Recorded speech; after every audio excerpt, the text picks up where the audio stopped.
Hi, I just wanted to talk a little bit about social skills training and some of the newer emphasis in the concept of socializing and communicating.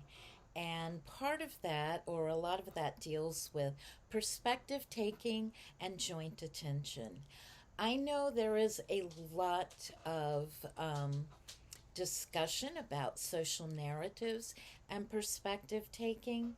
However, there are other ways that are small and not as time consuming that you can teach a child to just keep different perspectives in mind. And one way can be with eye gaze. This isn't teaching the child to, like, oh, give eye contact. That's already been in our literature for quite a while. But teaching a child that people's attention and what they are thinking often follows an eye gaze. And you can do this by playing games like, what am I thinking? And make it a practice of looking at different choices or things in the room.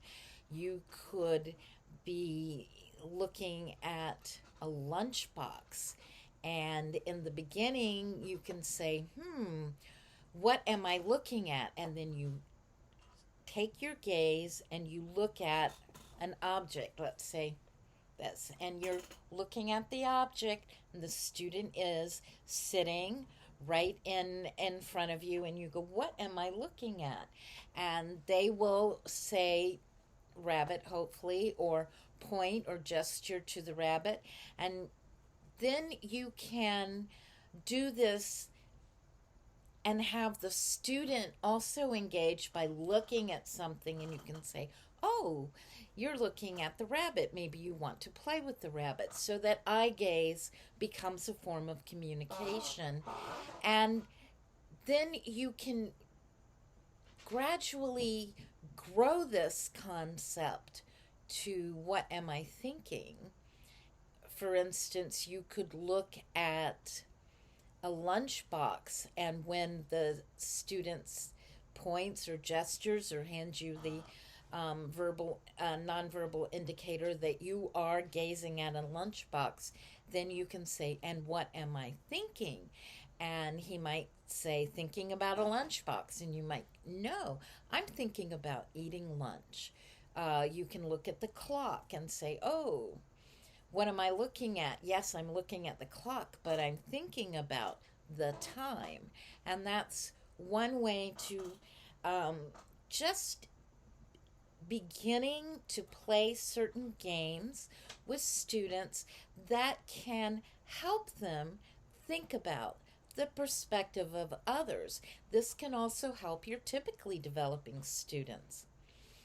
Another game would be having the student sit right across from you and say, have the student name things that he can see. And his view, of course, would be whatever's behind you. And as the student, you're saying, oh, what do you see? And he can name certain things in the room that he sees.